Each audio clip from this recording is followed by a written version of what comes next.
Caution is advised. Are you ready to get your mind blown? One angry New York City Puerto Rican decided to start a radio show, determined to piss the world off by shoving a mirror in front of society's face. We He kicked them in the balls. What are you? Who are you? This is the Crotch Shot Radio Show. Crotch Shot Radio Show. This is not a test. This is a broadcast transmission. We're going to stay on the air. And now, the poyb.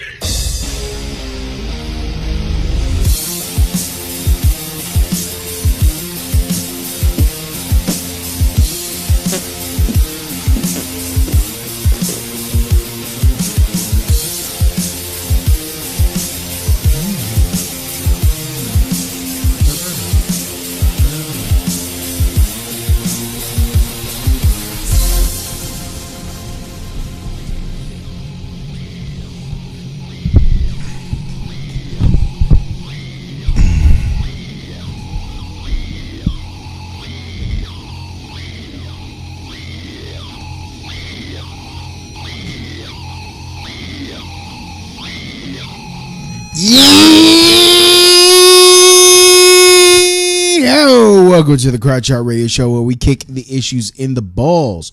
We are on an active war against bullshit. We would do anything and everything to expose bullshit. The ends sometimes justify the memes. So if you're angry and want the truth exposed, then strap in and prepare to be shocked.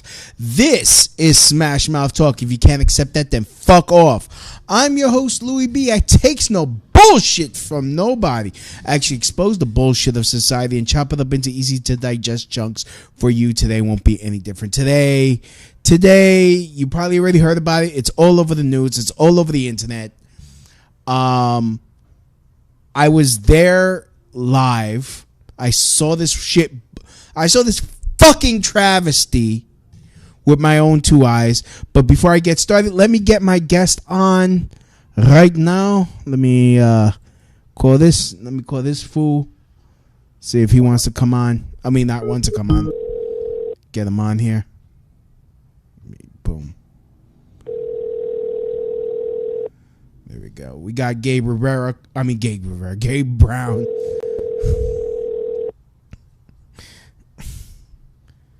Oh, dude, pick up. You have reached the voicemail box of 51. Oh, shit. Okay. Ermerst. That was me. Okay. Wait. Yeah, that's it. Okay, let me call him on the phone here. Me call. Goodness. All right. Yeah.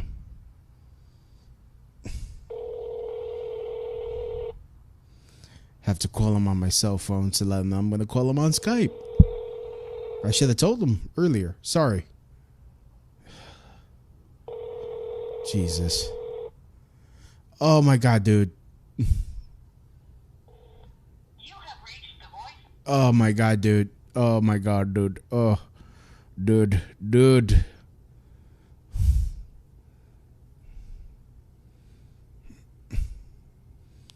All right, I'm trying to get Gabe Brown in so we could talk about what happened yesterday morning. Oh man, I got this thing on loud. What happened yesterday morning with the sentencing hearing of Maxwell, Hare, and John Kinsman, two of my Proud Boy brothers. And I just text them, dude, Proud Boys, dude, pick up the phone. It's me calling on Skype. Nigga told me that he was gonna be ready. I told him 10 minutes. I told his ass 10 minutes. Fuck. So hold on. Okay, we got.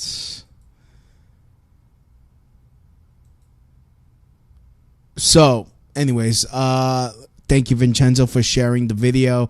Thank everyone for listening. So, I'm gonna talk for a bit Before I actually get into the nitty gritty of it, before I get to the whole, yeah, I mean, okay, well, damn it, I don't know. Should I even talk about this? No, let me try calling Gabe again. Let me try calling him again. Hopefully that he'll pick up. He was supposed. Wait, is that him? Yeah.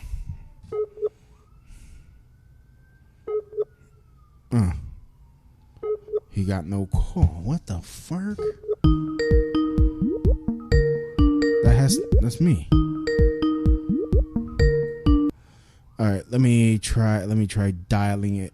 All right.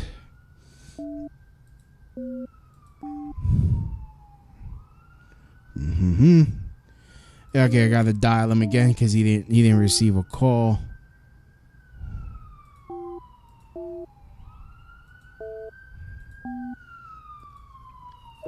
And that's New York City. Please rise for the New York National Anthem.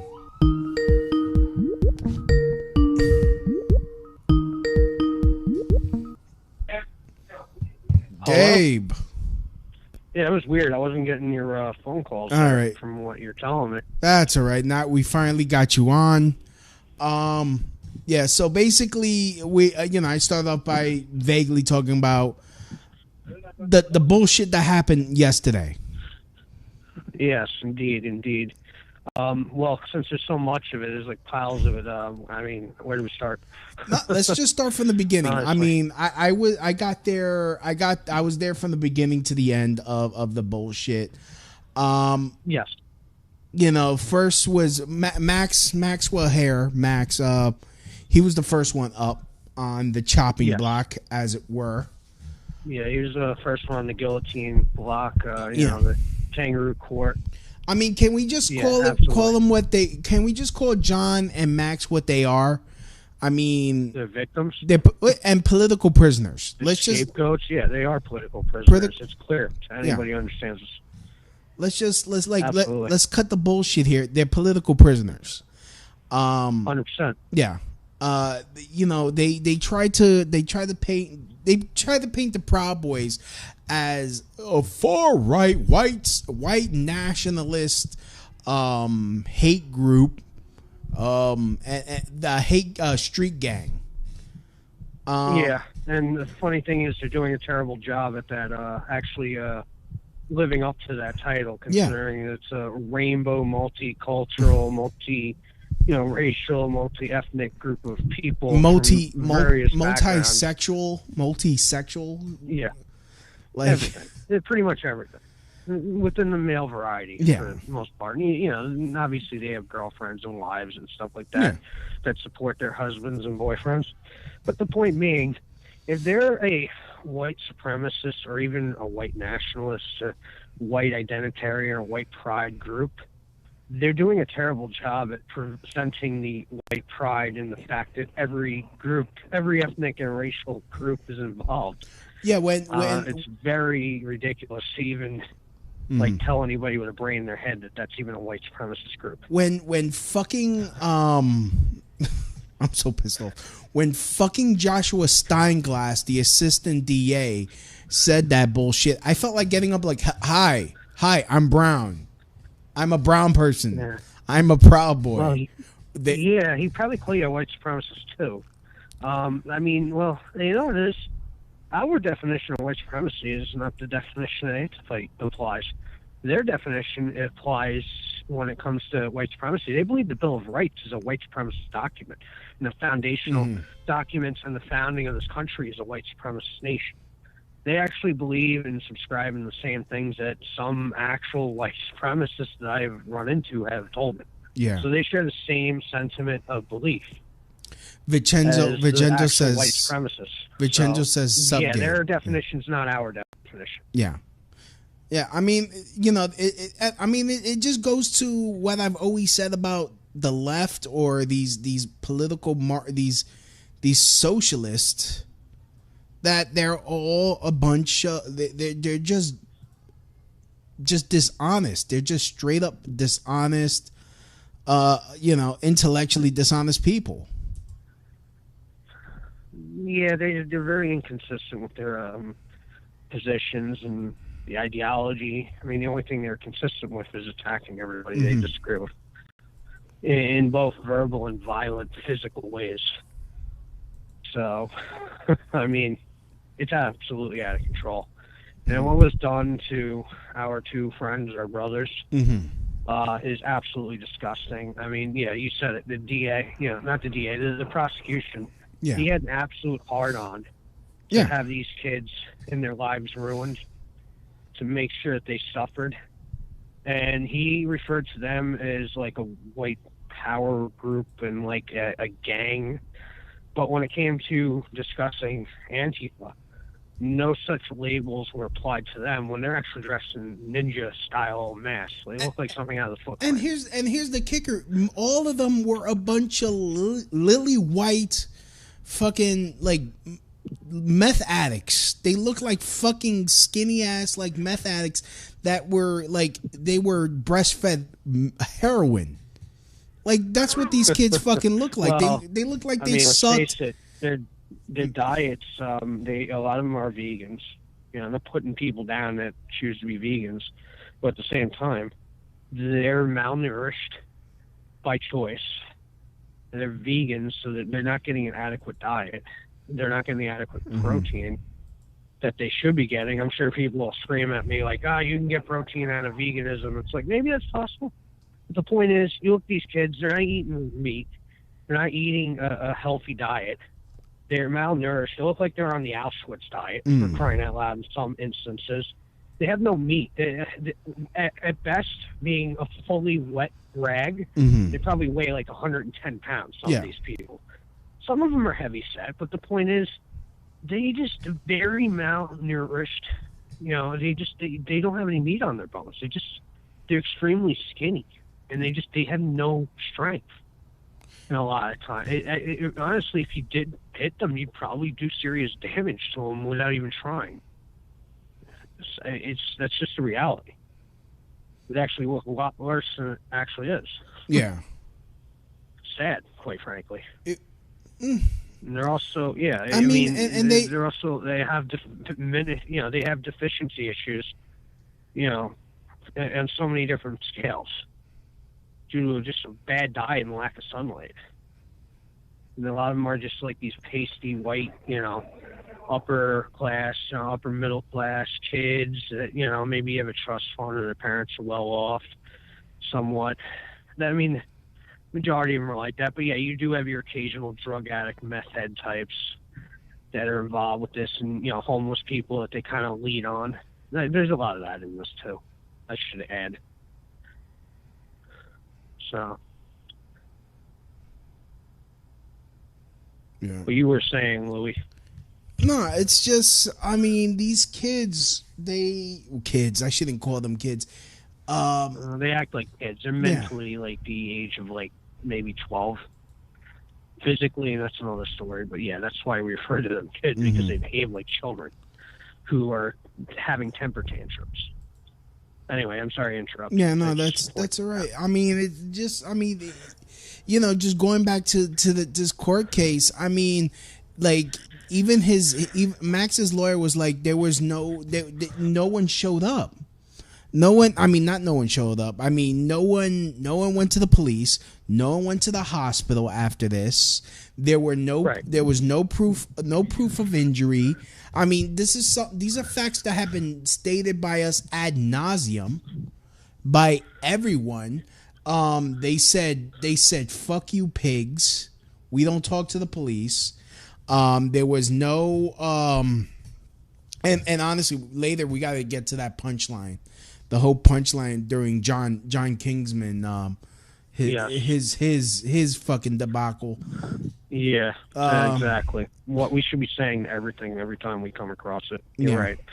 No, basically my understanding, Louis, is essentially Proud Boys, they finished up with the comedy bit that Gavin was doing. They're heading out of there. Antifa followed them. I mean, the Proud Boys were heading, like 50 blocks downtown? to like 30, the 30s. Yeah. Streets down on the 30 level, and they're like on 82nd Street. So they're obviously, their goal is to leave. They're not there hunting people down. They're there to get the hell out of there. Right. They don't want to go there. They want to go drinking and have a good time, because that's what people who like to have a good time do, I guess. Yeah. In their case. Now, yeah, so Antifa, according to the police, press hearing, they said Antifa went around the building to outflank them in the front and basically create a wall. From what I gathered, then, a scuffle broke out because Antifa threw bottles. Yeah. And you see that from the surveillance video. I know the second surveillance video was released, which makes it appear that the Proud Boys were running up on them to start a fight first. But I am left with the impression it's probably the other way around. And clearly, the prosecution was able to manipulate that for his interest. Now, the thing is, a fight broke out. The Proud Boys fought them for a few seconds, 15 seconds? Yeah, 15, 17 seconds. Tops, yeah. And they said, stop fighting. People in the Proud Boys, and people stopped, and they left. Yeah, some of them had excessive hits. Clearly, people are getting in trouble for this now. But at the time, the police were present. You see that in video footage. They witnessed what was going on. They did not feel warranted necessary to arrest Proud Boys at the time of the incident, which they would have if it was necessary. And they even offered Antifa assistance, which, as you said, they refused assistance by cursing the cops out. Yeah. And they refused to go to the hospital to get a medical record. And they refused to press charges against Proud Boys for the alleged attack.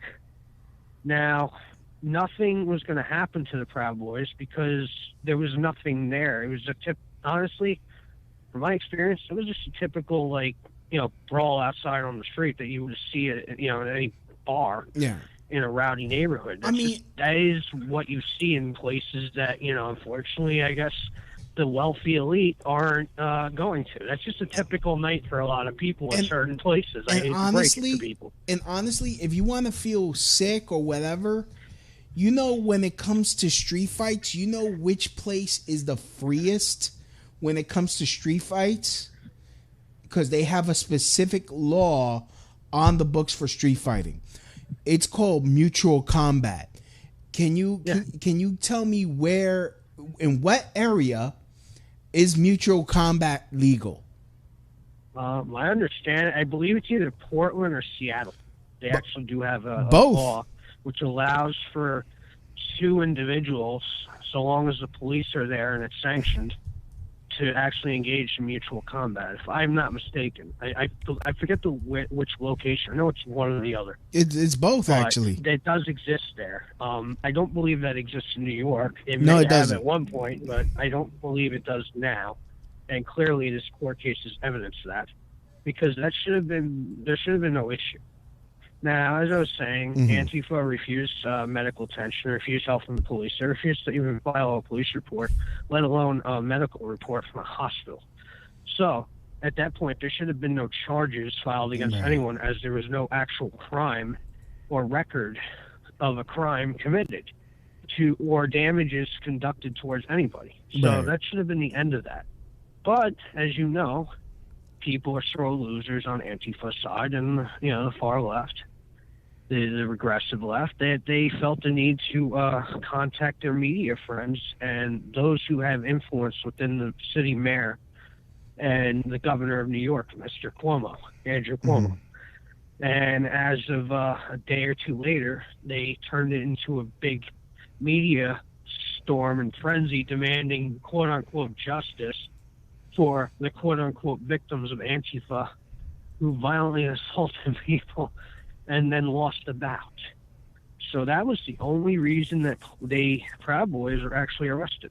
Not because they did anything in front of the police. The police let them be because they realized it was a scuffle. And also, I forgot to mention that Antifa had robbed somebody at that night just a block or two over. And they stole from someone's bag and they mugged people. Oh yeah, so, that I'm was sure one the of police are fully aware that happened at the moment that it took place. So, and the police were escorting the Proud Boys out of there. So obviously they were leaving. So there should have been no reason for the quote-unquote peaceful protesters, as Antifa's been labeled in the media, to chase them down. They should have let them go, and then nothing would have happened. Exactly. Everyone would have been fine. But like, again, tell me how do media you created this problem? Like, how do you go, or like, how do you peacefully go around the block to confront somebody and throw something at them, and then you get like you're just allowed to throw shit at people, and like the answer pick to up that, Louis, pick a is fight. if you're a neoconservative and you go to liberate other countries, which means exterminate other people, it's the same type of language. It's really 1984-ish if you look at what's happening. You know, where attackers are now victims and the victims are dangerous thugs. Everything has been turned upside down.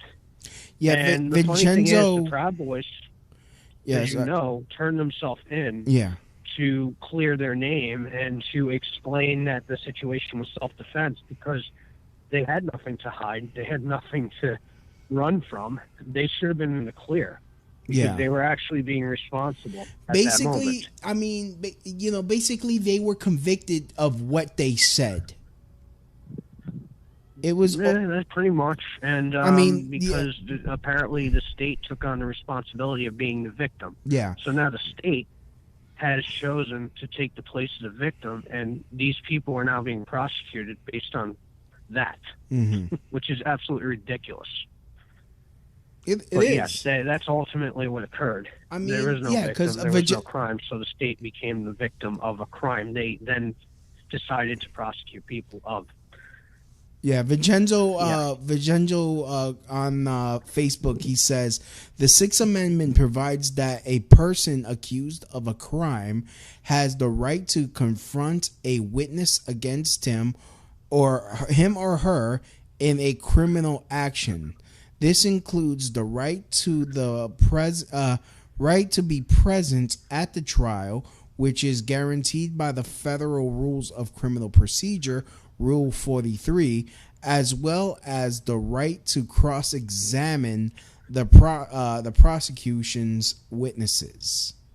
Well, that's just it, Louis. The trial shouldn't have been dismissed immediately due to the lack of individuals who were the quote-unquote victims, since there was no victim. The trial should have been dissolved and dismissed. And on top of that, the defendants should not have had to plead guilty to anything due to the fact that they have a Fifth Amendment right to not incriminate themselves on false pretenses. Yeah. Which is exactly what the court was demanding of. I mean, they were convicted basically on someone's opinion of what they saw on the video. Like, I'm sorry, what are we supposed to do when someone throws if someone throws a bottle of piss, whether it's plastic or glass, that shit could still burst open and... Well, you don't know what the liquid is, for one. And two, it's an object being projected at you, so therefore one would assume self-defense is the necessary remedy. Yeah. If you ask 99.9% of people in a similar situation, they're going to act the same way. Yeah. They're going to defend themselves in street battle. That's how it's going to go down. But what we're learning is in the court system in New York City, to do so would imply a potential 4-year prison sentence. Yeah, for self-defense, and 5 year supervised probation. Yeah, 5 years supervised probation, whatever that even means. I'm not even aware of what that entails. I'll have to research that further to understand. Does that mean that he's going to be supervised? Does that mean house arrest? Does that mean he's going to have to talk to like a parole officer type person for the next 5 years? I don't really know. I would have to look further into it. Yeah. My assumption is it might be one of the above or all the above. I'm not really sure, but we'll find out when we research.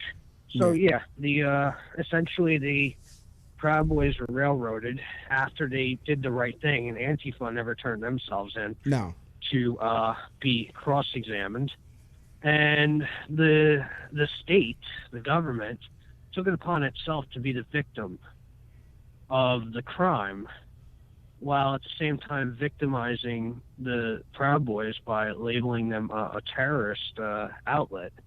in so many ways, in a very verbal sense, implying they're white supremacists, they're dangerous street gang, very over the top. Hyperbolic. And here's the thing. I mean, when Max's lawyer was talking about, he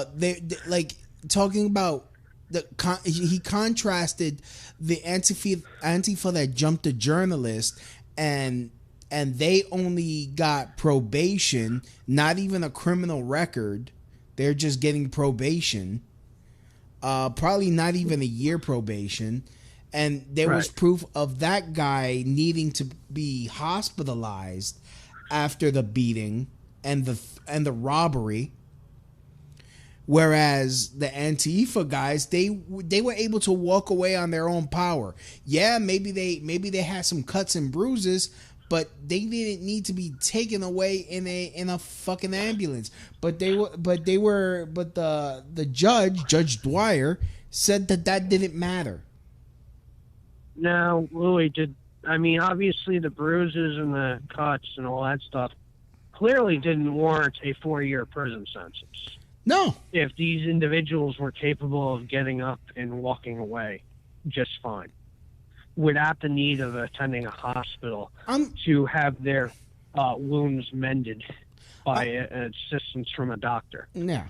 So clearly there's very strange results coming from this trial.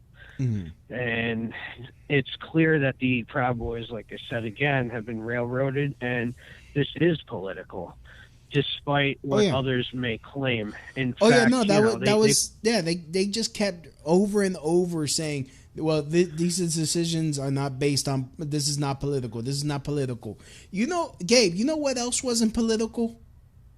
What's that? When John Wilkes Booth shot Abraham Lincoln in the head, that wasn't political. You know what else wasn't political? It really wasn't, was it? You know what it wasn't political? When the neocons planned and carried out 9/11 and knocked down 2 buildings in downtown Manhattan and killed. I'm sure the Patriot Act was also not political. No. Of course, that wasn't political at all. The Iraq War and the weapons of mass destruction. No, not in the least. Else not that political. happened in this society that's resulted in some pretty bad things. Nothing's political. Antifa's not political either. No, they're really not. They are a multicultural peaceful protesters. They are an intersectional a group of do-gooders that use violence only to advance universal understanding and peace. Like, suck my dick. Understanding of tyranny and what they will impose upon you. In other words, they're intersectional cancer, because everything about them is cancer. First of all, how can you be intersectional when you are one race? I'm sorry, I don't count different sexualities or different faiths, whatever. They're a bunch of fucking atheists. So religion doesn't even factor into this, because if they even had, they're God. If they have chosen to be God. Yeah, if they had any fucking concept of a higher power, that there is a consequence for everything they do, they wouldn't be as fucking dicks as they are. But I mean, well, it's as just, you know, So when it came to Max, at that point I just arrived at the courthouse. I was running late due to issues of traffic, but I did arrive there as I had planned. I actually spoke to him briefly on the phone before he went in to assure him I would show up, which I did. And he sounded like he had high hopes, in the sense that he was going to do whatever it is that he had to do, because he is a brave individual to stand up to this and be willing to be cut down by the sword in many ways. Yeah. But yes, they put him in handcuffs by the time I arrived. I saw them take him out of the courtroom, and then they put John on the stand shortly afterwards and basically did the same thing to him.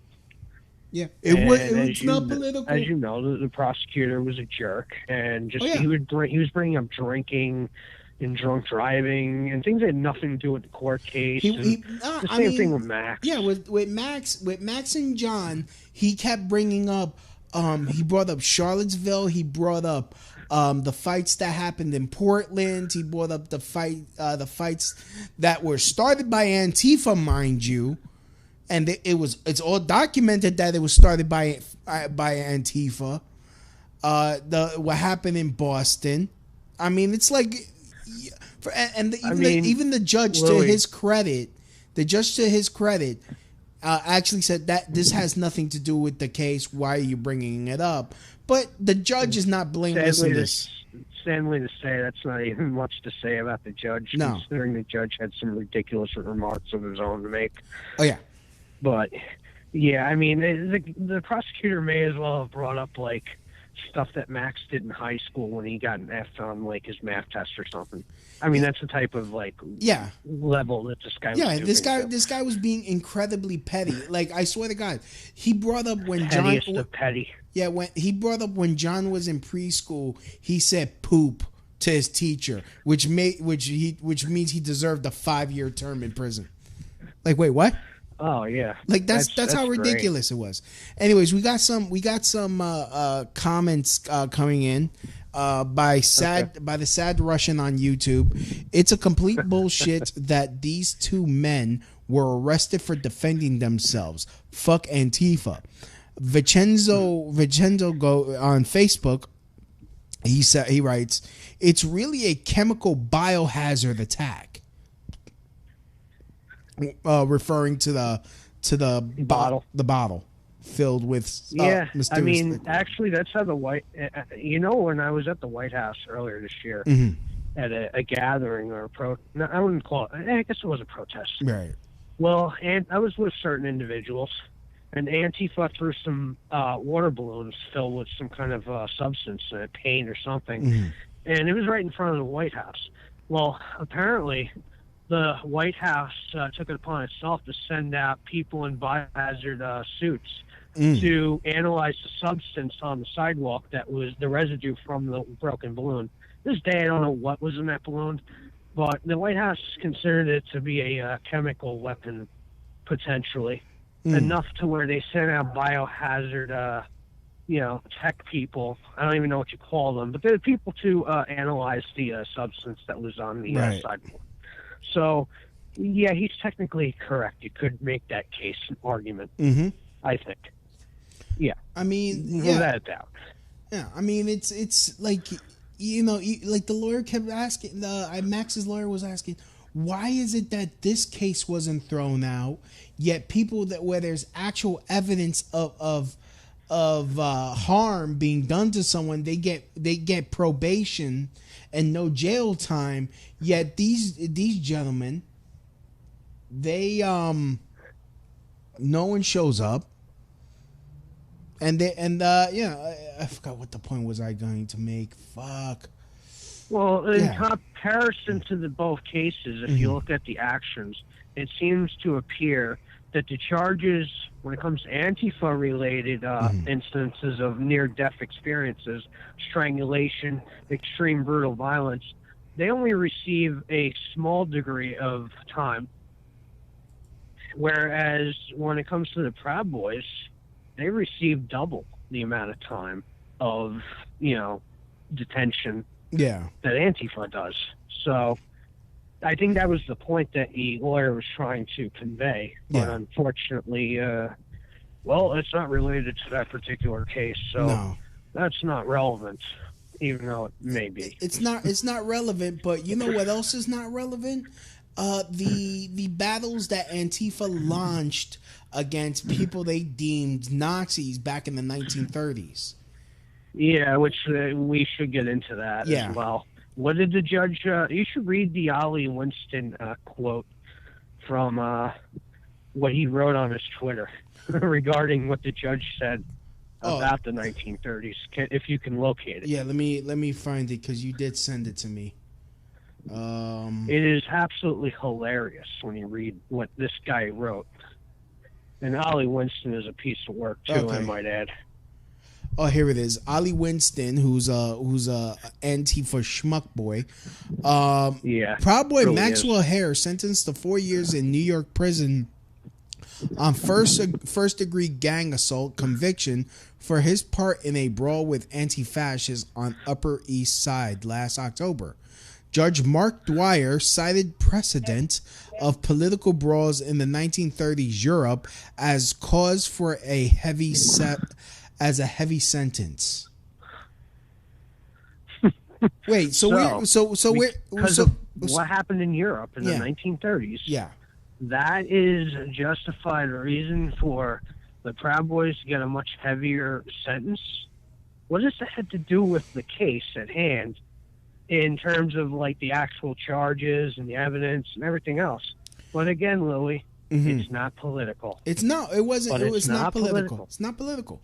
Not political at all. No. But he wanted because Judge Dwyer, he wanted to make an example to prevent as a way to prevent other political violence in New York City.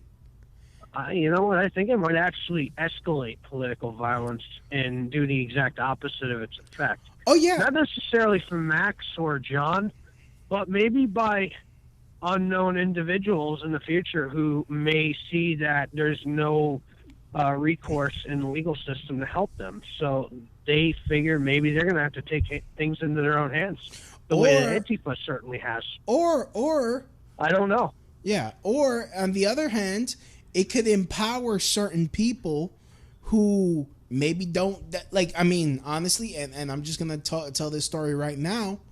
That very day, yesterday, I was physically attacked for wearing a MAGA hat. Right. Like it was like these people feel free enough to try to lay hands. Emboldened in their conviction to intimidate and harm others because they are under the belief and perception that they will not be prosecuted or even tried for potential crimes against other people due to political views or whatever reason they have in their mind. Because now they see that, well, if the Proud Boys are getting arrested and thrown in jail for self-defense, that means I can hurt people I disagree with, and I won't go to jail because Antifa didn't face any charges, nor did they face any scrutiny from the law or a court system, for that matter. So, yes, this is going to further embolden Antifa's violence. And this is going to leave people on the right or anti-Antifa side, whether you're left or right, in a very big predicament where, well, there's not much option for people of that position, so they may have to take the law into their own hands and not seek out the law assistance when it comes to these types of situations. And that's going to not be a good thing in many ways because it could escalate into very dangerous directions. And I've warned about this. So this is why court cases like this, being a farce and questionable, are producing bad results and leaving a bad precedent for one side as well as another. And we have to be very careful. Yeah. And again, I know I'm going a little ahead of myself here because I know that John, what was said to John, he basically begged for the mercy of the court and its forgiveness for his actions, despite the fact he really didn't do anything wrong other than defend himself. And it's a shame that the court felt the need to still provide him a very similar sentence to that of Maxwell. Yeah. And John is a man who has a family. He's got biracial children. He's married to a black woman. He himself is a white, from what I understand. He looks like a teddy bear. He's a family man. He worked a very good job over at Ground Zero, doing hard work. And that has all been taken away from him. So he could sit in a jail cell because he defended himself.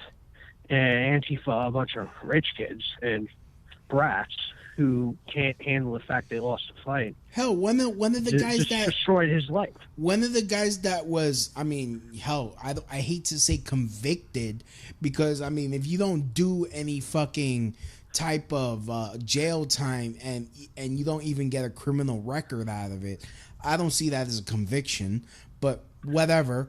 One of the guys, I forgot the name of them, is known to hit cops, but he constantly gets off. Yet they're supposed to be anti-state, right? They're supposed to be against. There are people on that side who claim to be anti-statist or opposed to the state because they claim it's a fascist entity. Yet they have no problem employing the activities and actions of the state when it comes to attacking their opponents. And this court case is a prime example of that in many ways. And I will say two things. Regarding John, now his children are going to have to see him behind bars. They're going to be very confused of why their father is being called a neo-Nazi and why he's behind bars. Yeah. And they're going to have to see that the next 2 to 4 years. And I think that is the family has now been separated. And we know how the left talks about, the separation of families when it comes to illegal aliens. But when it comes to domestic children of a different political persuasion of their parents, they don't care much about separating those children now, do they? So therefore, I don't think separation of children is even something they really care for at all. No, in the ultimate equation. It really doesn't. I mean, when Hurricane Maria hit Puerto Rico, you had all these people saying, "Oh my goodness, we're so worried about the poor Puerto Ricans. We're so worried about the island of Puerto Rico." No, you're just using it as a way to advance your own political agenda. Stop trying to fucking use my people as a way to virtue signal so that way you could try to get whatever socialist fucking Marxist bullshit you want. And stop trying to front like they front like they're a bunch of fucking anarchists, but they want a super duper state which fucking has freaking Stalinist policies up everyone's ass forever from cradle to grave. They're Marxist and anarchist clothing and aesthetics. And they utilize it so that Marxists can't be blamed for the acts of what are perceived to be anarchists by the public and the media and all that good stuff. But yes, John is now, his family has been separated. His children now have to be confused about why their father's being called a neo-Nazi when he's married to a black woman, which makes absolutely zero sense to anybody with a brain in their head. And these children's lives are now going to be torn apart because they have to live with that. And that's not right to do to those children. And obviously, like I said, they didn't care about this man's children or the wife or the concern anybody. Now, on the other hand, I think it's extremely hypocritical by Antifa, by the far left, or whatever you want to call them, progressives, because they're, as you know, in the handbook, the Antifa handbook, they do not believe in the criminal justice system. No, they really don't. Or the court system. They believe in, what is it, reformative justice? Reformative justice. Yeah. I mean, I brought it up to you. I mean, hold on. Let me see if I can get the book. Go ahead and talk. I recommend you read. I recommend you read some of that passages out of their book because they talk about how they don't believe in it actually rehabilitating people, and they want this communitarian form of justice where the community scolds you. It's almost like a Maoist, red Chinese communist type structure. It was something that came out of the 60s, if I remember, in the vein of like groups self-criticism, where a group of people just constantly criticize you. That's what it comes off to me as. Obviously, they would say different things about it because these are people with different definitions, but I'm just saying what I've seen. Funny how they don't believe that these two should be given reformative justice, but rather they should be having the book thrown at them through the criminal court system, which they claim they're opposed to. Yeah, I found the passage. This is that. Yeah, this is from the Antifa handbook, page 149. The anti-authoritarian principle of individual and collective autonomy promotes a vision of human diversity and plurality at odds with the stifling homogeneity of capitalist consumer culture. If fascists were to start organizing such a society, anti-authoritarian and anti-fascist would still organize to shut them down, but they would not construct massive prisons to lock them up, as the American government has done to countless political prisoners over the generations. Isn't that incredible wait. that you just read, and that's exactly what's occurred to the Proud Boys, and they're now sitting in prison? Yeah. Oh, Antifa argue word for word what's happening. Yeah, Antifa argue that methods of restorative justice should replace police and prisons in addressing conflicts that persist. I mean, yeah. Did you explain what restorative justice is? I gave an example of it from my comprehension of it. I just wanted you to read their own explanation of what they claim it's going to be, opposed to what it actually is. I talked about how it is very similar to the Maoist Red Chinese model of self-criticism, where a collective group will criticize you to the point where you have to beat yourself in submission, physically. You literally, to the point where you're bleeding because you've hurt yourself. Like, I believe people might have gouged out their own eyes in certain instances to confess to the guilt that they have been conditioned to agree to consent to. So that's what it reminds me of. I mean, where the community will do this to you. Yeah, so in a highly abusive fashion. So, I mean, talking to Craig, I mean, I spoke to him, and he explained it to me, and he explained it to you. Basically, this omits the Bill of Rights. Yeah, the goal is to get rid of the very justice system that our founders implemented. It's to undermine that, because I had this conversation with Craig as well, a friend of ours, and he expressed that some of these things already exist in the justice system of the United States courts and legal structure. So therefore, the need to replace the legal system is not necessary. Right. Because we already have elements of this. Our justice system in many ways has been liberalized, whereas it used to be much more extreme and much harsher decades ago. I mean, with a variety of different laws. We're actually very lucky and fortunate with what we have compared to what we did have in certain respects. But yes, their goal is to abolish it, because the court system is supposed to respect the right of individuals on both the guilty and the innocent, and the accused. Well, actually, those who are accused and those who are accusers. Whereas the Antifa justice system is strictly one-sided, where the accusation by one side defines ultimately the power over the other side, which has been labeled guilty. Whether they are guilty or innocent, it does not matter in their system. And you could just take it for what it's worth, but that's essentially what I get when I read that. I think you would agree with that assessment. Yeah, I would. But this shows you that they're massive hypocrites to the fact that they are now cheering the state is imprisoning people based on the charge of no crime and no victim. Because this could very easily be turned around on them. And I know it has been turned around on a variety of political prisoners. I mean, I don't know if Julian Assange is one of those people in the United States. I think he's elsewhere out of the country, so that might be outside of our jurisdiction. I'm a little rusty on my memory of that. Yeah. But there have been individuals who have been whistleblowers who were put in prison for trying to do the right thing.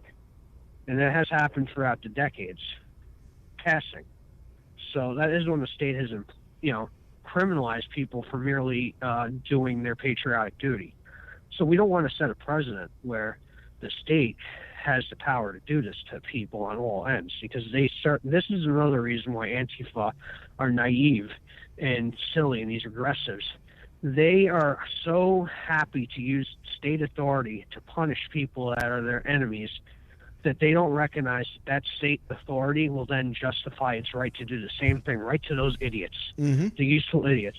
And if you watch the interview that Jared Griffin did with Yuri Bezmenov with regards to how to brainwash a nation, he talks about these first wave agitators essentially being eliminated by a more advanced group that's more systematically important to the new system. And I encourage anybody listening to this to watch that interview by Yuri Bezmenov with J.W. Griffin, because he explains ideological subversion and what happens to these useful idiot agitators who really, the only skill they provide to the table is agitation. They're not skilled workers. They think they're fighting for a better cause, but in actuality, when they come to realize that they've been duped, it'll be too late for them, and they'll be eliminated, because if they're not, they'll become the system's most powerful enemies to deal with, because they know too much. Mm-hmm. So I wanted to point that out in this discussion. Well, that always happens. It happened in Germany when Hitler did the same thing with the SA, the brown shirt battalions, the stormtroopers. He did this with them because they were a PR nightmare over time. He used them initially in the early days, but they were eventually replaced with the black uniformed groups on the SS, the Schultstaffel, the guard echelon of the Nazi Party. And they basically were a much higher degree of political. They were a good PR piece for Hitler because they didn't act the way the SA did. And it's kind of like I was saying earlier, where Antifa will use anarchist imagery and aesthetics to commit crimes. Yeah. We'll just equate that to like the way that the SA were, the same type of scenario. Mm-hmm. And then the communists can play it off as if they're the SS, where they're the good PR people. And we're not those evil anarchists that are burning everything down. We're the good communists that want to create a state to protect you people from these evil white supremacist racists and these violent people. It's almost very similar. I'm just using an analogy or an example. There might be better examples, but I think that works for the purpose of what we're pointing out here. Yeah. So if you look at Germany, Hitler purged them under the Night of the Long Knife, which I believe was in June 30th in 1940. Hell, Stalin did that. Or 33. Hell, even Stalin purged. Stalin purged many of his generals. Yeah. He purged. These tyrants will purge anybody who's potentially close to them that could be a potential power threat. Because the goal is to not have any threat. I watched a movie many years ago. I don't remember the name of it. I really wish I did, because I'd love to see it again. It was about, history of Hitler. And basically the quote was, once the revolution has been achieved, there's no need for the revolutionaries. Yeah. And that is in reference to removing the SA from the, playing field, so to speak. So I never forgot that quote. It's a very profound quote, and it's universally sound when it comes, whether it's communist, Nazis, or any tyrant on a totalitarian scale. So that's something people might want to keep in mind, if they can. So what's happened to Max, what's happened to John is very unfortunate as well as disgusting. And of course, Antifa doesn't care. And honestly, this should be a wake-up call for us. It should be a wake-up call for anybody, really. It doesn't, political or not. I mean, if the state has granted itself the authority to place people in prison for essentially a non-crime, then who's to say that can't happen to your mother, or that can't happen to your neighbor, or that can't happen to somebody who just happens to be at the wrong place at the wrong time? Right.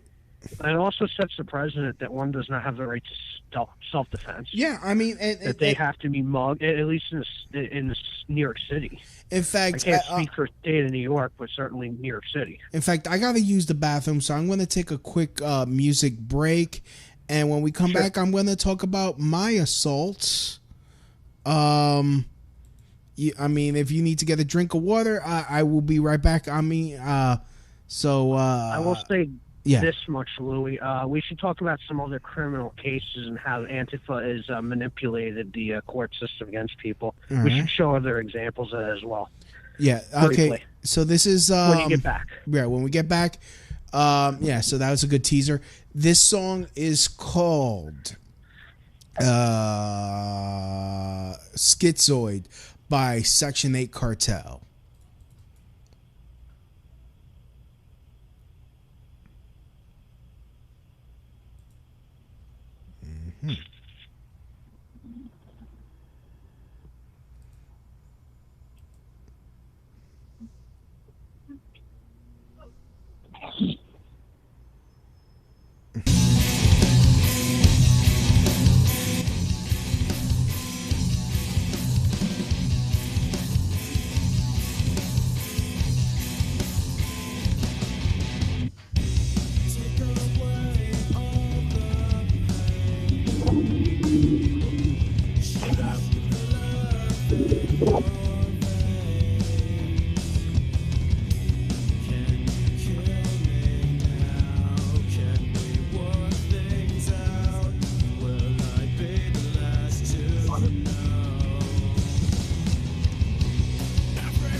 That was Section 8 Cartel with their song Schizoid on the Crotch Shot Radio Show. I'd like to thank everyone that is listening. We have the chat rooms open, so please send us your messages. Tell us, we'll shout you out live on the air. And if you're listening on the podcast, we are live every Wednesday at 8:30. Tell your friends, tell your family, tell your rabbi. We actually do have rabbis on this show sometimes. Shout out to Rabbi Daniel Sayani, who comes on the show a lot, who I consider the official spiritual leader of the Crotch Shot Radio Show. So that'll piss some people off. They're like, "Oh, why you always have Jews on your show?" Because they're cool. That's why. Oh well. This is what it is. That's why I have them on, because you know what? They treat me very well. That's all. Yeah. Nothing wrong with that. Yeah. So, yeah. I guess to get back to the discussion that we were having earlier, I would like to talk about a few instances, because I want to present that, you did ask the question earlier, like, what can we do to protect ourselves, right? Mm-hmm. I think that was the question you asked. So I think it's time we should talk about what is happening to us so we can figure out how to protect ourselves. Because we don't understand what's happening. Yeah, well, basically... if there's a pattern of this, we don't really understand that we're actually being targeted. Basically, this is what happened to me yesterday. I had a discussion with you yesterday. I was on my way to work, and I wear my MAGA hat in New York City because you know what? It's a piece of fucking clothing. People need to start. You're allowed to. It's a free country, right? Yeah. Last time I checked. Yeah, I mean, and for the strangest reason, people get so triggered about it that they feel like they need to get violent with people who wear such apparel. Right. Apparently this Indian guy was staring at me all hard, so I stared at him right back, like, what the fuck is his problem? And he's like, and then he turns around and he's like, why do you support Trump? And I just said, sounds like a reasonable question, right? Yeah. So I answered him. So far. Yeah. So I answered him. Well, because the criminals hate him. He's like, yeah, the criminals. Like, yeah. The Council on Foreign Relations, the Bilderberg Group, and the Trilateral Commission hate him. The real criminals. Yes. The real criminals. He's like, oh, that conspiracy theorist bullshit ain't fact. And then he's like, aren't you Mexican? I'm like, no, I'm Puerto Rican. Oh, what he's done to your fucking country? I'm like, excuse me? He's like, what? He's given Puerto Rico everything that Puerto Rico has asked for, Trump has sent. I thought your country was American. Yeah.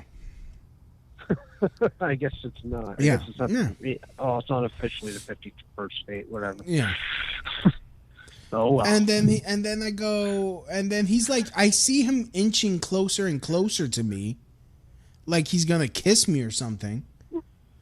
Yeah. And I'm like, oh, and then I go, okay, what about what he's done for black people?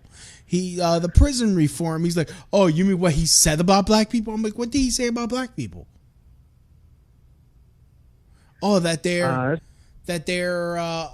forgot what he said, but I'm like, oh, you mean like how Hillary called them super predators? Like what? He's like, I want to smack that hat off your head. And I'm like, oh, okay, you're threatening violence. So I start walking away. He freaking gets up. He freaking runs up and blocks my way. Wait, why are you running off? I want to talk to you. I'm like, look, I got to get to work. And then he gets closer. So I get into a defensive position thinking he's going to hit me.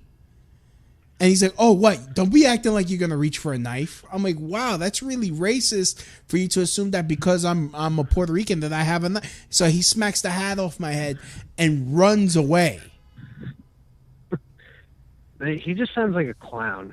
Very sad clown. So I start chasing him. He's like, oh, I'm going to kick your head. I'm like, come on. He's like, oh, what are you going to do? I'm like, I'm going to fuck you up. And he continues running. He continues running away, calling me a pussy. As he runs away. And then a proprietor. You see the clown world irony in this whole thing? Yeah. To tell you the truth, I was reminded of the little kids in my neighborhood growing up when they would punch me in my face and run away and call me a pussy while they're like a half a block away. Yes. And they're like, that's about the mentality this kid's got. Or man or whatever. Yeah.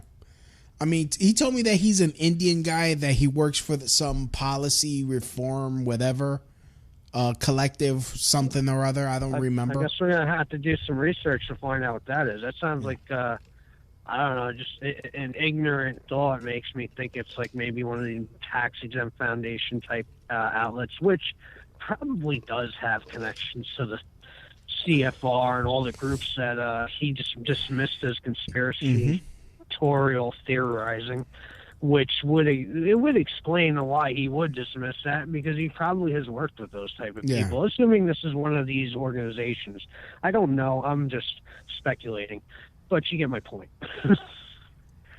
Yeah, he just sounds like a real passive aggressive type fellow who's just angry at the world and the people that he don't want to be enslaved by his will, and he refused to be enslaved by him. He had no facts. He had no way to present those facts. I mean, he asked you questions, and he didn't have answers to the questions you asked him. I don't really know of much statements that Trump has ever really said about black people that I can think of. I mean, the only thing I can think of is maybe south of the border stuff. But he's like, that reminds me. He's like, oh well, the way he talks about all Latinos, that they don't need to be in this country. I'm like, he's never said that. He's talked about illegals. No, all Latinos, crazy. All Latinos. Like, no, he hasn't. I mean, it's like honestly, and this is I don't know if this is a defect in myself. But I was like, I felt I should be happy. I should get a boost of self-esteem that I had to I made him run for his life. But I'm like, some exercise what he did.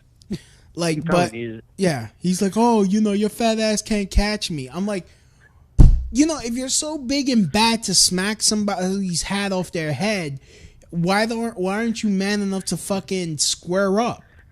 And then not. And then when we were about to square up, because he's like, oh, I'm gonna kick you in your head, and I got my hands up like, yo, motherfucker, this ain't gonna be an easy fight. A fucking owner of a jazz club that was there, he's like, oh, if this guy is harassing you, call the cops on him, referring to me. Well, that's the other thing. Everyone thinks that you're the aggressor automatically because of your hat, and that's due to a lot of the misinformation the media has presented to the public, implying that people with red hats are extremely violent with white writing on the hats that say "Make America Great Again." Meanwhile, if you look at all the reports, the initial reports is usually the other way around, where people who wear those hats are being brutally assaulted and violently attacked. But you don't hear stories. Very rarely do you hear stories of it the other way around. Well, here's the funny thing, because we wear those hats. It's I get this is what I get told all the time. Oh wow, you're really brave wearing that hat. You're taking a risk wearing that hat. Like what? First of all. And I tell this to everyone. I don't feel like a tough guy wearing this hat. I don't feel like I'm some hero wearing a fucking hat. I don't feel like I'm Mr. I'm some superhero wearing a fucking red hat. I'm just wearing a motherfucking red hat. It's just oh, you're brave. I don't feel brave in doing that. I mean, it's not like I'm wearing if I was brave, I think you're brave. Does that imply that they're not? What does that mean? I'm trying to understand why somebody would because I guess they don't feel comfortable wearing their beliefs on their sleeve or on their head or on their person. Or maybe they feel so comfortable to wear their stuff that to see something alternative to what they wear, they are under the impression that you merely wearing such a thing should be considered illegal. Right. That's the way they act and operate. I mean, literally people are being assaulted over clothing. And actually, I have to correct myself from earlier. Mm-hmm. There are many articles about people that in the media saying that Trump supporters are doing violent things to women with hijabs and things of that sort. The only problem with these articles, however, Louis, is it turns out that a majority of them, if not practically all of them, turn out to be a hate crime hoax that was engineered by the very so-called victim of the incident itself. So, yeah, the problem is a lot of people don't follow up on these stories, so they only hear it from the beginning, but they never hear the follow-up. So they are under the impression that there is a rampant problem with people wearing Trump hats being extremely violent everywhere, even if most of those stories are turning out to be hoax. Well, I mean, that's a big problem. Like I've told you, you know, like let's say I'm on the subway and I try to give my seat to you know, an elderly woman or a pregnant woman or a woman with children, they refuse to take my seat. In fact, there was this elderly woman, I offered her my seat. She's like, "No, I'm getting off next stop." I'm like, "Okay," so I sat back down. The next stop came, she didn't get off the train. Get out. The next stop didn't come in. Didn't leave the train. When another seat opened up, she sat down. That's funny. I'm like, what do you think is going to happen to you? It's like clearly this is out of control. I mean, this just goes to show you there's a tremendous amount of mind control that has been deployed upon a large, sizable amount of people, enough to where it's like rather concerning, just how angry this mind control has conditioned people. I say maybe it's a subtle level of MK Ultra to some degree. Yeah. But regardless, it is certainly mind control, and it's a large dosage of sensory overload with imagery of red hat, Donald Trump, and constant audio of racist this and sexist and fascist and Nazi that, and it's just if you just constantly continue like berating people over and over again with that imagery and that sound, that's what they're subconsciously going to envision every time they see those things. The way that a bull is constantly angry when it sees red, because it is made to look at that and get angry.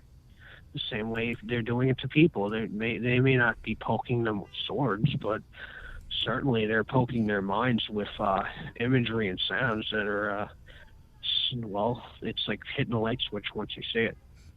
And that's exactly what's happening in our society.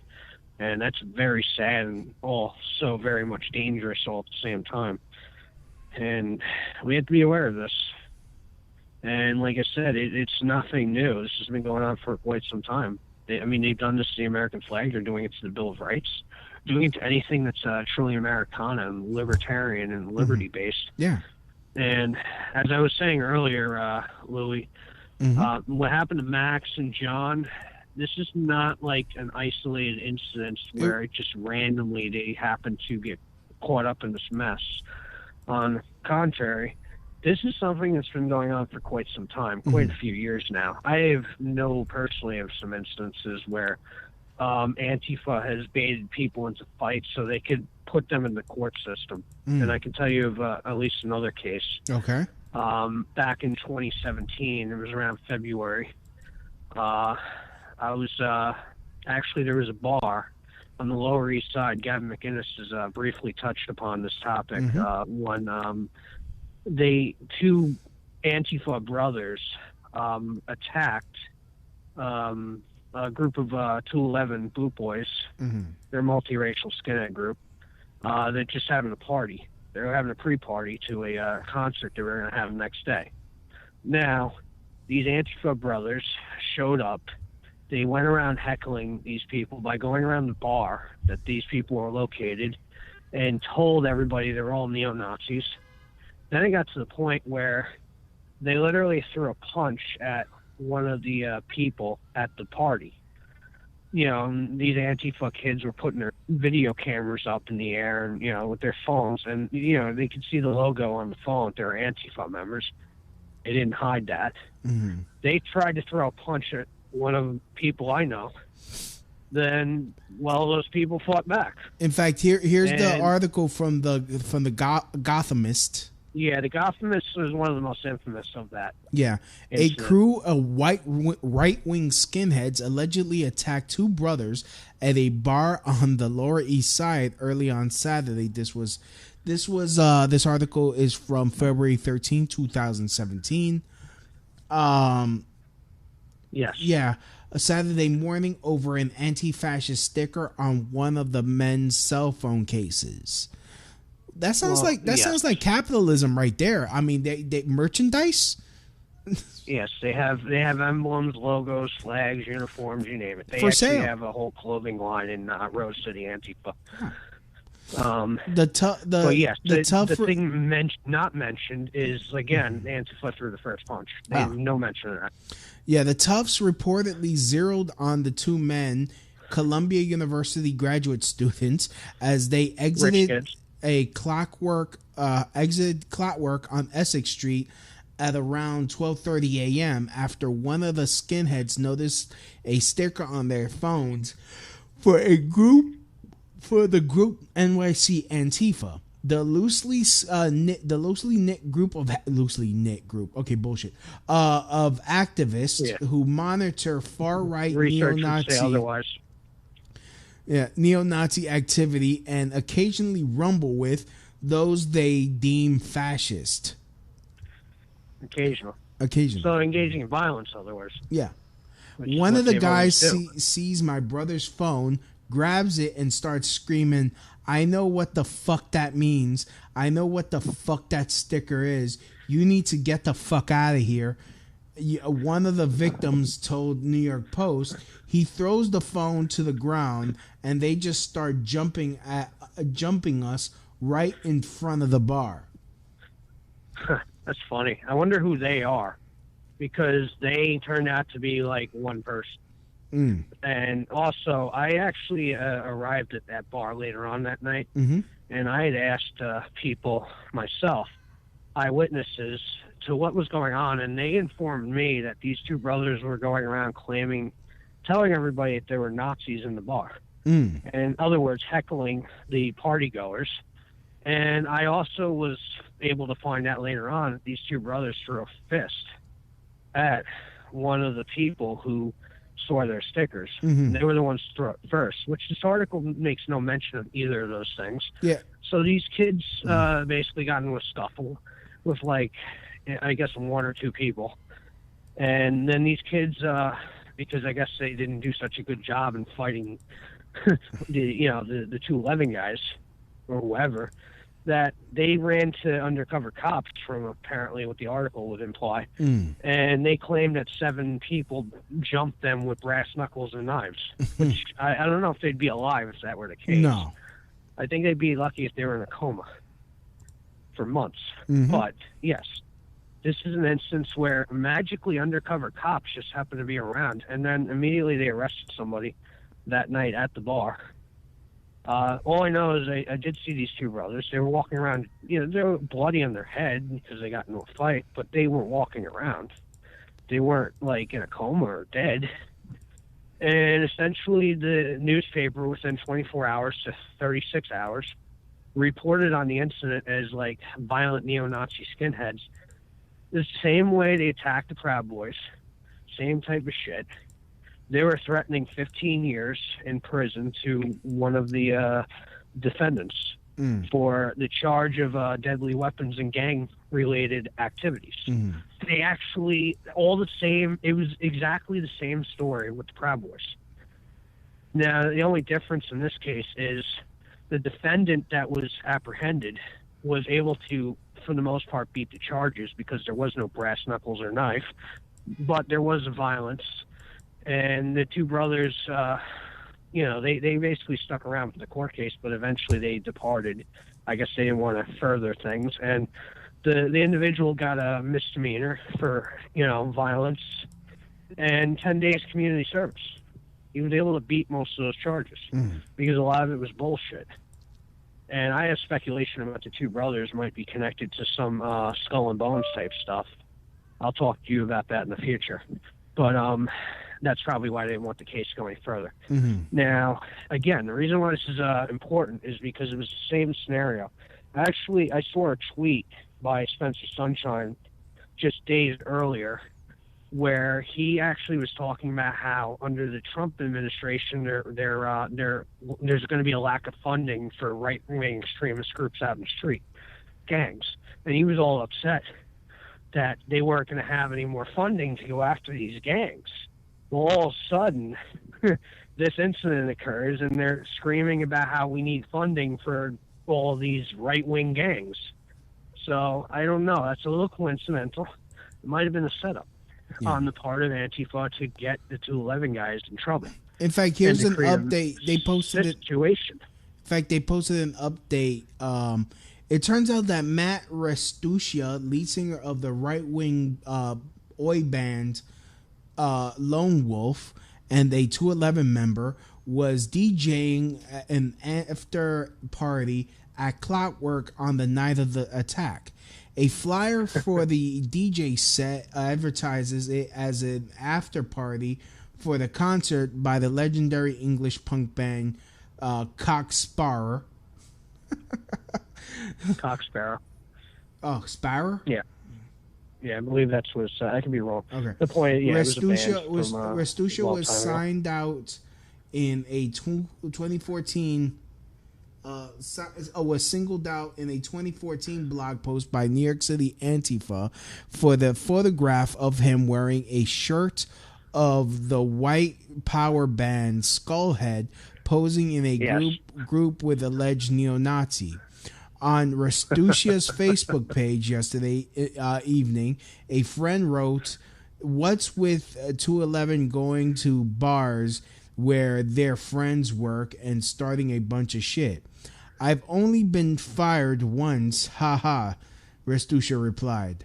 The page has since been made private. The owner of Clockwork, Frank Scotto, said that Restuccia had worked there as a bartender in the past few years. "I don't know how many shifts, but I could count them on one hand," and that his contract since has been limited to occasional DJ gigs. Now Scotto said he's banned. Oh, okay. We've already, as you can see. Yeah. I'm sorry, you still reading? I apologize.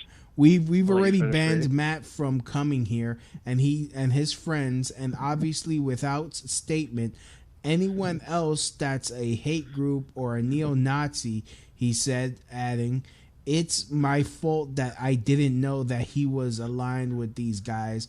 All staff know he's not welcome here, nor are his friends."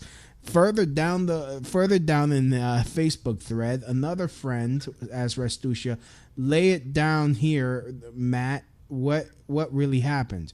Restuccia responded, there was no knife, there were no brass knuckles. 3, it was not a 7-on-2 situation or whatever, the Post reported. As for what started the whole thing, I was inside DJing, so I have no idea.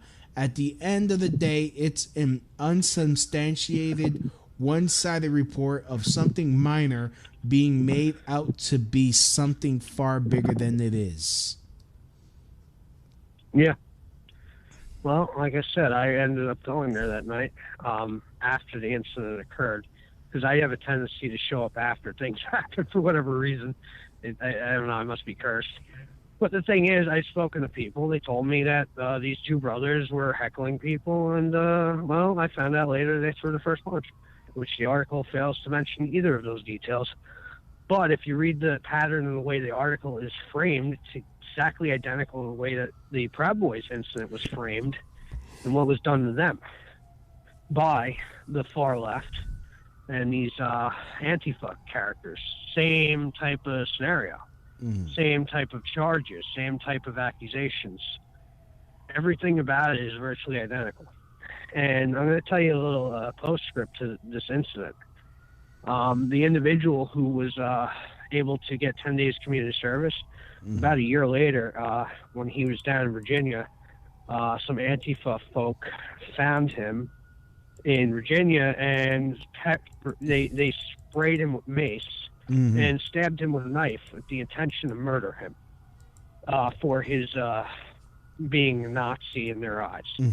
And thankfully, one of the people that were with him in self-defense took the knife out of the hand of the criminal trying to kill a person I know, and actually stabbed the other guy back in self-defense. The other guy here is crapping in a bag, probably for the rest of his life, and now doing a year and a half in prison for his attempted murder efforts, of which Antifa recently, months ago, attempted to raise funds through Venmo for this violent person who tried to murder somebody I know.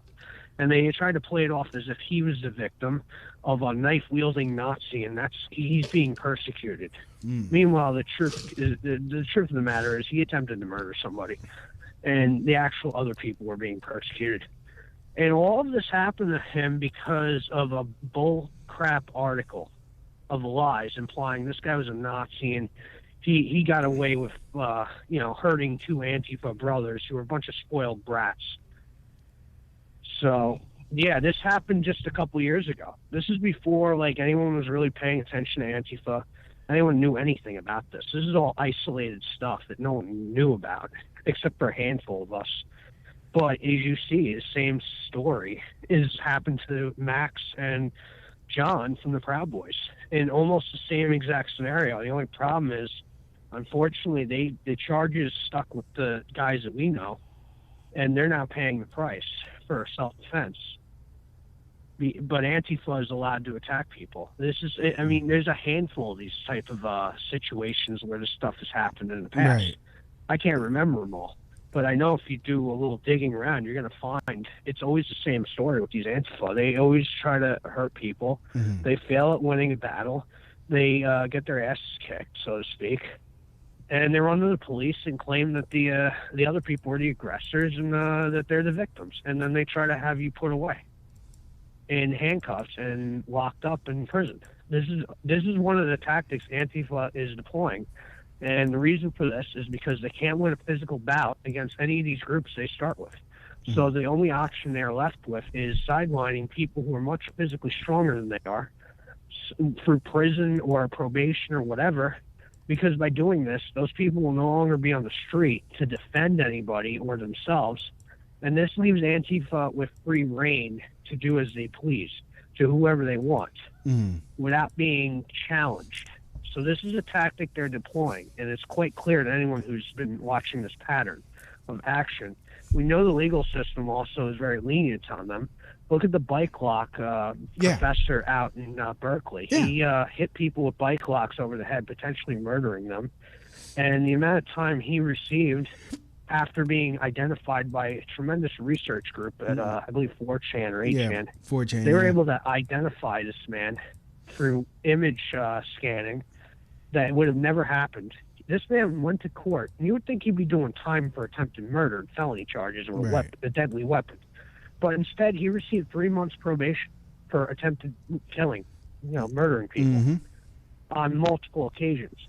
Meanwhile, our friends Max and John are sitting in prison for 4 years for not even attempted murder, but self-defense in all reality.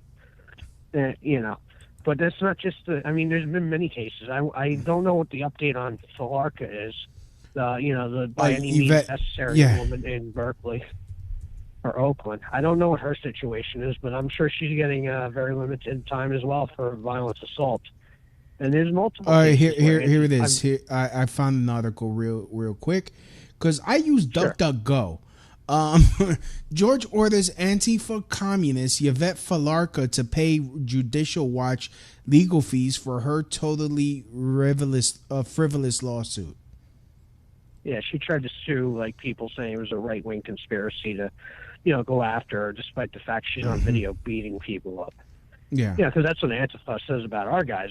Our guys are all on video beating people up. Well, she actually was on video beating people up in front of police officers, which is why she was apprehended and arrested. Like, I mean, So- it's like, okay, and you're a teacher and you're punching someone just standing there. Like, honestly, man, if she would have done that to me, she would have been turned into a fucking tar pit. The funny thing is, fucking puddle. The man she was assaulting, I will say, he was. I believe he was a white nationalist. Mm-hmm. I think he legitimately was. I know he had a white Celtic cross flag earlier, but it doesn't matter what his politics were. Right. He showed no physical aggression or violence towards the people assaulting him. And he may have ideas I don't personally agree with, but I think I could probably sit there and have a civilized dialogue with him and figure out maybe alternatives and debate him on his ideas. And I think it would be far more productive than what she did when she went there and beat the living crap out of the guy, or attempted to, which did nothing to change his views, certainly, or the views of anyone watching. If anything, it probably turned people against her. Yeah, I mean, and what she was doing. Honestly, I remember reading one of the comments from Ali Winters, or Ali whatever his name is. Ali Winston, I believe. Ali Winston, yeah. Not my favorite person in the world. Yeah, I mean, somebody commented there is like, oh great, yeah, throw them in jail so that way they can become even bigger white supremacists. Yeah, that has a potential to happen. Hopefully not, but yes, that could very well happen.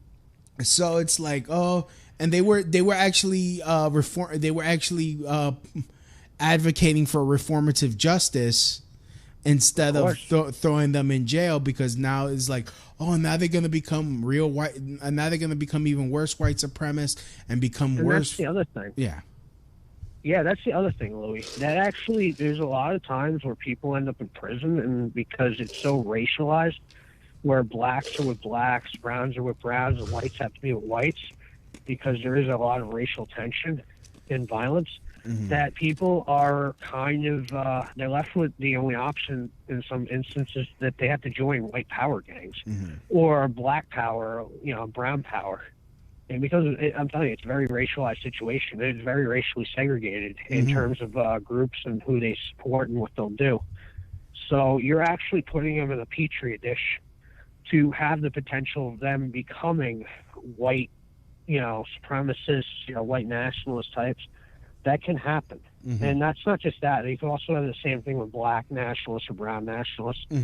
People become very brutal and bitter and racialized in these environments. And that's another reason why it's a problem in the prison system as well. And Antifa, in a strange way, I think Antifa is hoping for Maxwell and John to become those things in prison, so that they can then cry victim and make money from, unsuspecting people, and then play, I'm telling you, that's what they want them to do. They want them to become worse. They don't want to see them reform. They want them dead. They want them to become violent so they can justify hurting them further. Yeah. And they've tried to do this to a lot of people, myself included. I have not gone down that path, but they have definitely attempted to push me that direction, and I'm not biting it. I mean, it's like, and I've had this discussion with you as well.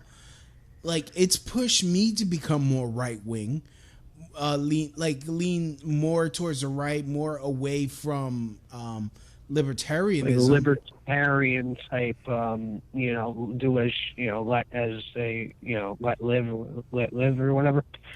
Yeah, I mean, I get that, because that's why it's important that we don't forget our principles, so we don't become authoritarians or totalitarians just to stop these scumbags. Yeah. I'm not saying we shouldn't defend ourselves. Yeah. I'm just saying that we definitely should be very careful in the path that these people are pushing us towards. Yeah. Because we don't want to become what they are. Yeah, because because I'm NAP. Yeah, I'm NAP all day.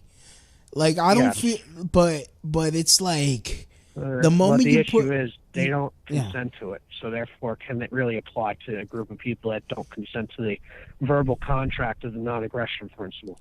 Yeah, I mean, they've even said, like, when I've had discussions with some of them, they go, "Oh, fuck NAP." Oh, so you believe in in violence, but if violence is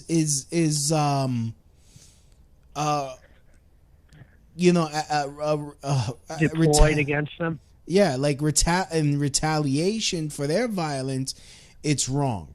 I mean, it's like that they had no self-awareness whatsoever. And I mean, it's just we're not dealing with sane people. We're not dealing with rational people.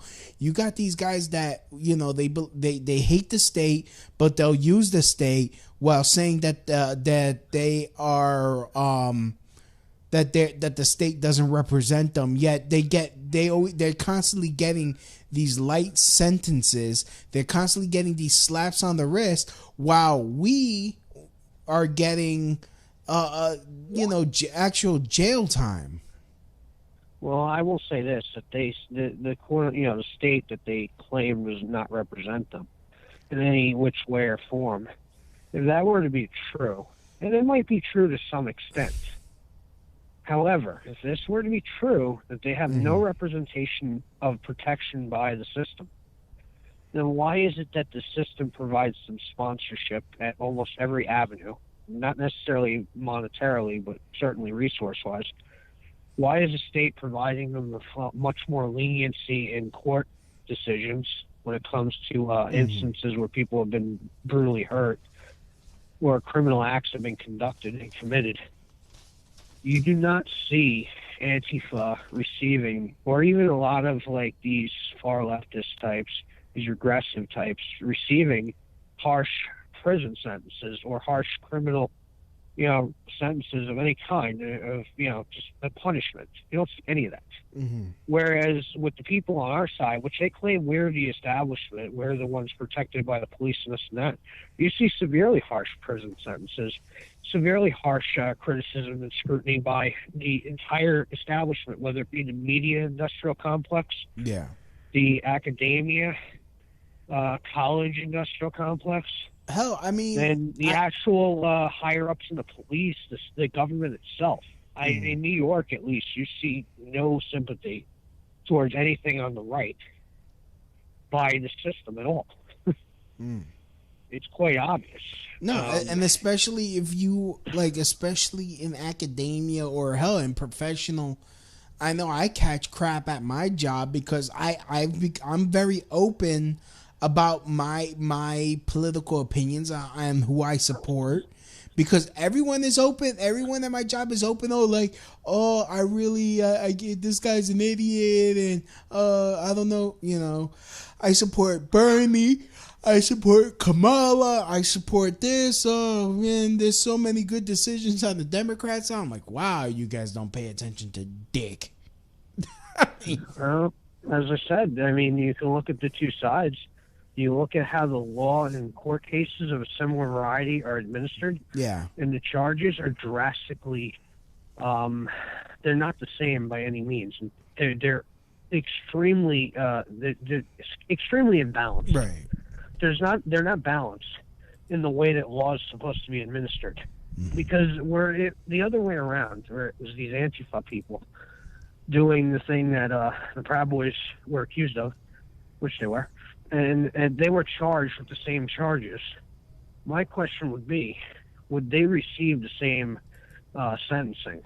And I honestly don't know if they would be. I'm left with the impression, based on the results of this court case and multiple other court cases from previous situations, that they would get far lesser time, or they wouldn't even get any time at all.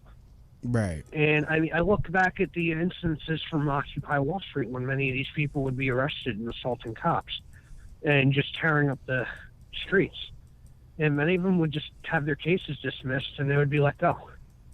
Imagine this when I had to deal with the court system. Being a cop and one of these limp-wristed little faggots punches you in your face, and then you find out that case got thrown out. What? I'm a cop. It's against the law to hit me. What? Well, think about this. Even there were police officers in the court who looked as if they were very upset about the verdict. I think they themselves had questions about what was going on. Just they weren't saying it, obviously. Yeah. They weren't saying a word. Their mouth was shut. But the facial expressions and the body language certainly spoke in a way that left one with the impression that they thought the court ruling was a little out of control, and it shouldn't have gone the way it did. Yeah. And I mean, and I'll tell you, the cops in New York City have been dealing with these type of people for a long time. A lot of Antifa are crossovers from Occupy Wall Street. I mean, dude, and they I were get a dealing lot with of their shenanigans back then, and they're still dealing with them, but they're now dealing with them under the Antifa banner. So it never ended with them. I mean, honestly, I get a lot of fist bumps by NYPD for wearing my MAGA hat. Because you know what it is, de Blasio, when I was at Occupy back in, I think it was 2012, when they would have their gatherings in the summer, there was an occupier there. I don't know who the heck he was. I don't remember, but I remember what he told me. He was cheering on the fact that de Blasio should be mayor because he's a great socialist mayor. That's what they implied. And so in many ways, I assume that Mayor de Blasio is in fact the Occupy Wall Street mayor. And they loved him to be in there.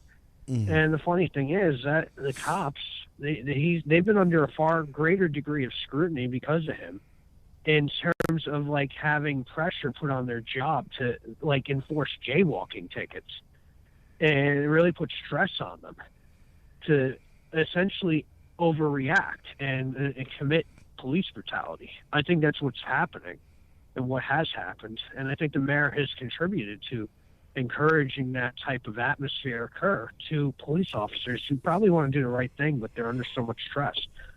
I understand that police officers should not be brutalizing anybody. If they can't take the stress, they probably shouldn't be there. Right. But we know at the end of the day that the administration wants to purposely put as much stress on police officers so they enact violently and do things that reflect bad upon the department, which probably explains why many police officers are not in favor of de Blasio and very much dislike the man and what he's doing and what he has done. Yeah. And I can't blame them. I can't say I blame them. So, what we have learned, Louis, is that Antifa has a long history of trying to use bait, trying to hook people into baited situations where they get arrested and locked up.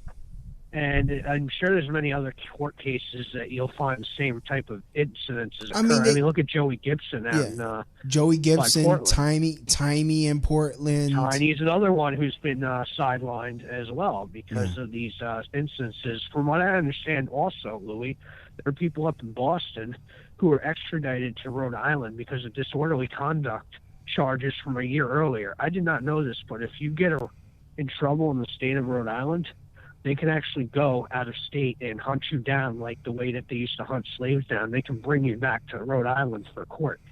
I did not know this until I learned of this about 2 weeks ago. But yeah, they're going after guys up in the political movements up there. Some of the Proud Boys up there are getting a serious problem. The FBI has visited a variety of people in the Proud Boys and other groups like Resist Marxism up in Boston, as if they're taking orders from Antifa itself, because they have information that Antifa has identical copies of in some instances. So there's clearly a persecution going on here against people who lean more towards the right, or if not even the right, certainly anti-SJW, anti-authoritarian tip that may kind of either favor Trump or not have too much of a problem with him, but certainly don't favor the totalitarian left. So, yeah, there is multiple examples of this where Antifa is either, and I know that it has been admitted they worked with law enforcement at times and the Southern Poverty Law Center, which is an FBI intelligence gathering front at certain instances. But what can we do to protect ourselves? I think that's something that people need to we need to start talking about. Right. And I think that some of the answers I can at least provide is studying these incidences and how they were executed and how they're described in the media, and learning from them the mistakes that have been made and knowing how to not make those same mistakes. We know they try to bait us into fights, so The thing is, physically, we're always going to win against them. Right. I mean, let's face it, they are malnourished. They look like they're on the Auschwitz diet sometimes. Like I said in the start, they look like they look like they've been sucking meth out of their mama's titty. Because they probably have.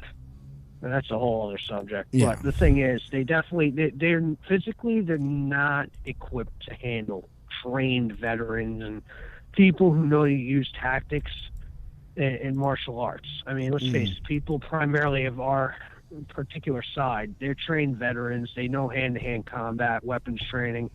They were in the military. They might have been in the police at one point. Or they're fat kids that grew up in Brooklyn that are used to having to deal with 20 motherfuckers at once because he had to fight the fucking block. You got working class, people in rough neighborhoods that learned a thing or two about street fight.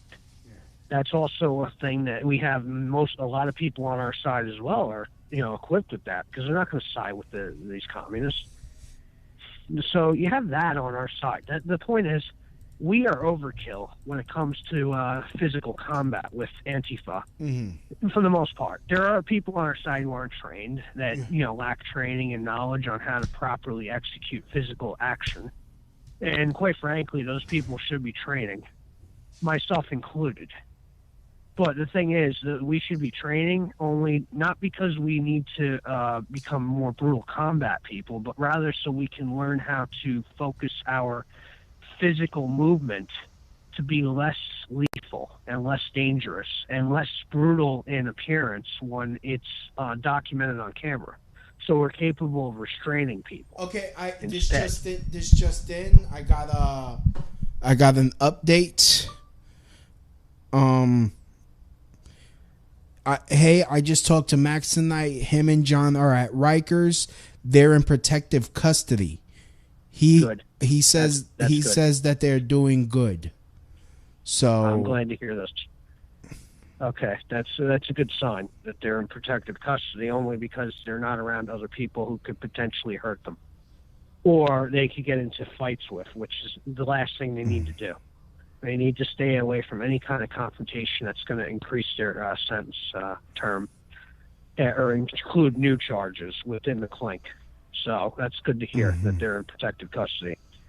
But as I was saying earlier, hate to change the subject, but earlier, we need to learn how to better execute physical attacks that aren't that don't appear to be brutal in nature if video documented. That look more like defensive restraining type stuff where we're trying to de-escalate a situation. We can learn how to do that. That will definitely work much better in a PR situation, and it'll also neutralize an enemy as well at the same time. So we need to learn better techniques on how to physically deal with them to make their moves work against them.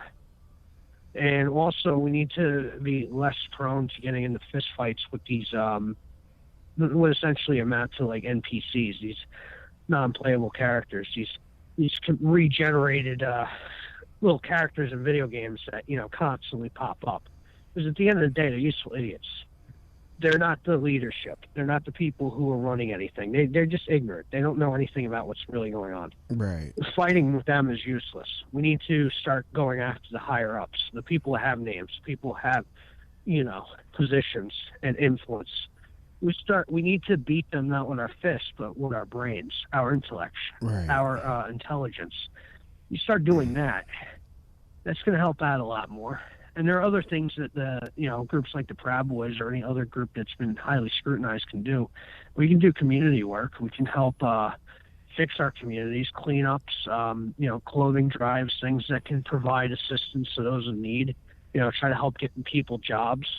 You do all that, what is Antifa going to show up and stop us? They're going to physically assault us? Let that come out in the media. That group of people was attacked for helping with clothing drive. I mean, that would just sound absolutely ridiculous. So those are things we can do. We just have to recognize their goal is to bait us in conflicts because they know they can't win, and they have the state and the lawyers on their side. The National Lawyers Guild is definitely sponsored by Soros and other powerful outlets. They have legal defense. We don't have a National Lawyers Guild on our side. We don't have a legal defense fund on our side that's going to protect us. So we have to recognize the state is not our friend. It's not here to work with us. It's not here to protect us. And we don't have an army of lawyers or financiers who are going to provide us bail or assistance to protect us. We have to protect each other. We have to protect ourselves. So we have to be smarter than them. Mm-hmm. And that's the thing that I think are solutions that can be deployed realistically. And what we as individuals can do now to protect ourselves. We have to recognize their tactics and their strategy and not take the bait. By not taking the bait, I guarantee you're going to piss them off even more, and they're going to get violent, and they're going to get themselves arrested. Yeah. Even if they don't do that much time, certainly that's in many ways, they're going to dox themselves by providing us a police record with their full name and who they are. You want to dox your local Antifa? Get them to get themselves arrested, and I guarantee that will be in public record, and you will know who they are. And we will see mugshots of their image, of their face, demasked. We don't even need to rip the mask off. We'll get them to do that for us. The best thing to do is get the useful idiots to work for you instead of us working for them. And I'm telling you, that's a way that we can beat them. And if we deploy those tactics more. Like I said, even if they do a little bit of time and they don't do any time, at the very minimum, we have a doxing of them in their faces and their names. We know who they are, and we can add it to our databases that we create. And we can monitor what those people do, the way they try to do us. So those are things we can do. There's a lot we can do. We just got to use our brains, and we got to be smarter than the enemy. And we have to remember, the enemy is just a bunch of ignorant fools that don't really understand who's sponsoring them and why they're doing what they're doing. So, not too bad. Yep. So, anyways, we've almost been going on for 2 hours. So let's just close this out now. Sure. A lot of good information that we have. Hopefully, that's just the latest. I'd like to give a big shout out to Victoria for giving us that information about the guys being in protective custody. That's great. So I guess I'd like to say this too, Louie. We should definitely, anybody listening to this, if they'd like to help Max or John out, eventually in the future, I think we're going to try to set up some kind of way to relay assistance to them, whether it be financial or tools they can use, like maybe shoes or whatever, clothing. We should definitely once we have an idea of what's going to happen with all that, get them some assorted we should let snack people cakes. know about that. Yeah, we need to send them a cake. To say that. Maybe send them a cake with a file in it. No, I'm just kidding. But well, I might just get them in more trouble. Yeah, right. But I hear you. That would be great, and get them out of this clink. But we'll get we should get some horses, and we'll tie some rope to the bars, and we'll pull it down, and they'll just hop on, and we'll ride off into the sunset. It'd be like a cartoon. Yeah. Like DuckTales or something. Every day in DuckTales. So woohoo. Woohoo. Yeah, like I said, anybody who wants to help those guys out, once we have an idea what's going on, if anyone wants to do that, that would be great. Because you know what? The reason why it's important we help these guys by being there emotionally for them and, just being there as a good friend is because you got to remember, this could happen to anybody. It's going to happen to any. The guy listening to this, whoever's listening to this right now, it's going to happen to you. It's going to happen to Louie. It could happen to me. Today we're free. Tomorrow we may not be. Who would have thought in a million years Max would be sitting in behind bars for 4 years for defending Nobody himself? A year ago thought that. Like it's like it made no sense. Like it's like what? How the fuck is this even a court case? The fact that it took this long for it to finally be somewhat resolved, because it's not completely resolved yet. But I don't think anything of it was resolved personally, but that's me. But I hear what you're saying. No, but to get to this point, but not really. To get to this point, it's only more confusing. Yeah, but when it came to the Antifa who jumped and beat up that reporter here in Manhattan on that very same night, within weeks they got their trial and they got their little fucking bullshit rinky dink Mickey Mouse fucking sentence. I wonder what strings they pulled for that result. I'll never know, will I? Or none of us will. No. But like I said, one day these guys are out, partying at the bar. The next day they're behind bars for the next 4 years. Right. So that's what I'm saying. This can happen to anybody.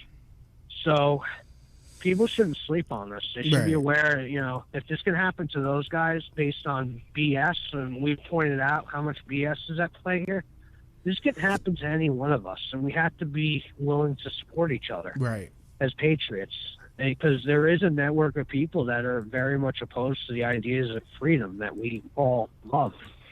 And they will do anything to imprison us, both mentally and physically, and we have to be there for each other. And that's why it's so important, the topic that we are talking about tonight. Mm-hmm. And I hope that people understand this. Yeah.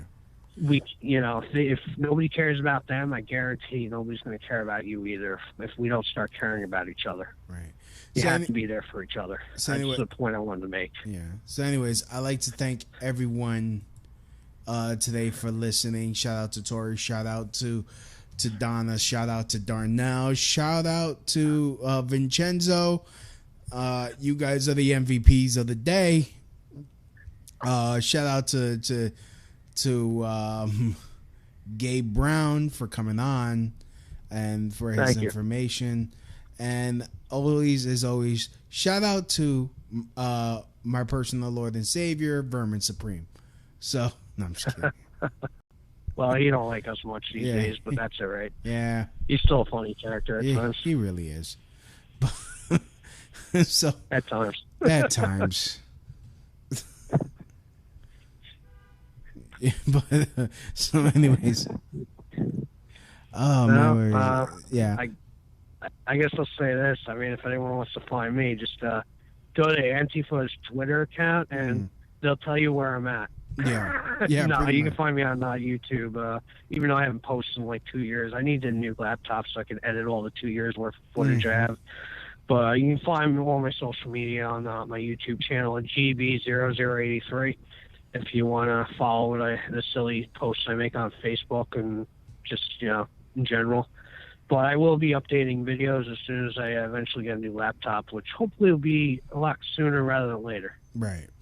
So just keep that in mind, folks. Yeah, and as always, from my house to your house, mahalo. Oh yeah, that's right. And whoops. All right, we unmute that. Then we play. Motherfucker.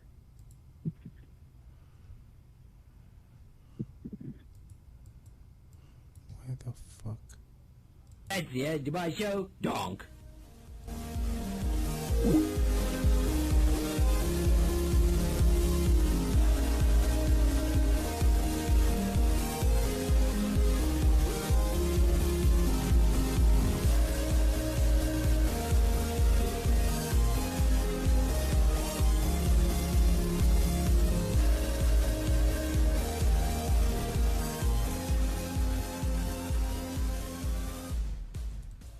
Help the Crotch Shot Radio Show grow and thrive by doing something you already do. Shop on Amazon.